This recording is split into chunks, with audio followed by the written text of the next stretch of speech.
இந்த எபிசோட் ஃபுல்லா பாத்தீங்களா? எந்த எபிசோட் சார்? நீங்க எந்த எபிசோட்ல போக வைக்கிறீங்களோ அந்த எபிசோட ஃபுல்லா பாத்தீங்களா?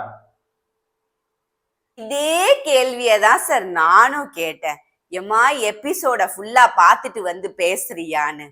அப்ப மட்டும் நான் பிளிட்ஸ் அண்ட் பீசஸ் மட்டும் தான் சார் அவ பாத்துட்டு வந்தே பேசுறா. அவ எபிசோடெல்லாம் பாத்துட்டு வந்து பேசல சார்.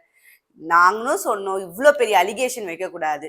அப்பவும் திருந்தாம நேத்து கானா வினோத் பெட்டி எடுக்கும் போது கூட அரோராவும் விக்ரமும் பிளான் பண்ணி தான் கானா வினோத்தை பெட்டியே எடுக்க வச்சாங்க.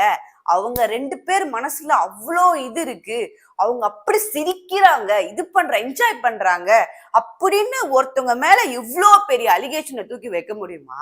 ஏன் அவங்க அப்செட்டாவே இல்லையா? அவங்க கட்டிப்பிடிச்சு அழுலியா? எல்லாருக்கும் சோகமா தாங்க இருந்துச்சு அவரு போகும்போது.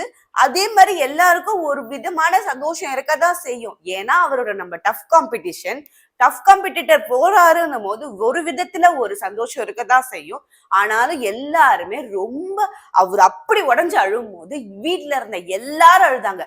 நீ அழுதா மட்டும்தான் இப்ப வந்து அழுகையா? மத்த அழுதாங்கன்னா என்ன? அவங்க எல்லாம் உட்காந்து நடிக்கிறாங்கன்னு அர்த்தமா?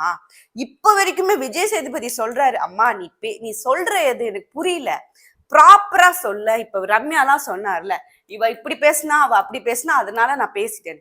நீ சொல்றது மட்டும் ஏதோ கன்க்ளூஷனுக்கே வரமாட்டுது, அப்படியே மேலாப்ப சொல்ற. ஆனா நீ சொல்ற அலிகேஷனோட வார்த்தைலாம் இந்த வக்ர விக்ரம்லாம் நான் சொல்லக்கூடாதுன்னு என் எபிசோட்லயே சொல்லிட்டேன். ஆனாலும் நீ திருப்பி சொல்றியே, அதை பத்தி தெளிவா சொல்றானா? அதான் சார் டாஸ்க் அப்போ என்ன அப்படி ஜட்ஜா வரல அப்படின்னு. அது டாஸ்க்குள்ள நடந்ததுமா, அதை பத்தி இல்ல சார். அதான் சார் எஃப்ஜேவும் ஆதிரையும் விளையாடும் போது காலை வாரி விட்டாங்களே, உனக்கு நடந்ததை பத்தி பேசுமா? ஏமா மத்தவங்களுக்கு நடந்ததை பத்தி பேசுற? மத்தவங்களுக்கு நடந்ததை பத்தினா அது பொதுவாயிடும்ல. அப்ப எங்க உனக்கு வந்து மேனிப்புலேட் பண்ணாரு, உனக்கு துரோகம் பண்ண விஷயம் வரும்? சோஃபால ஏதோ உட்கார்ந்து பேசினாரு நீ வந்ததுனால இருந்து சொல்லி நிக்கிற. என்ன உட்கார்ந்து பேசிட்டாரு எனக்கு சொல்லு, எனக்கு புரியல. நானும் ரொம்ப நாளா யோசிக்கிறேன் சொன்னதுக்கு அப்புறம். அப்படி என்ன சுபிக்ஷாவும் விக்ரமும் உட்கார்ந்து பேசிட்டாங்க வியானாவை பத்தி? ஏன் இத இப்ப கூட வாயை திறந்து சொல்ல மாட்டா? ரம்யாலாம் கேக்குறாங்க, சொல்லுமா இப்பவாச்சும் சொல்லு அப்படின்னா, இல்ல நான் சொல்லிட்டேன், நான் சொன்னது இதுதான். எதுக்கு உனக்கு இவ்வளோ? எதுக்கு உனக்கு நெகட்டிவிட்டி வேணும்னு வந்து இன்னும் பண்ணிட்டு இருக்க? நீ 4 நாள் தானே, ஹாப்பியா இருந்துட்டு போமா.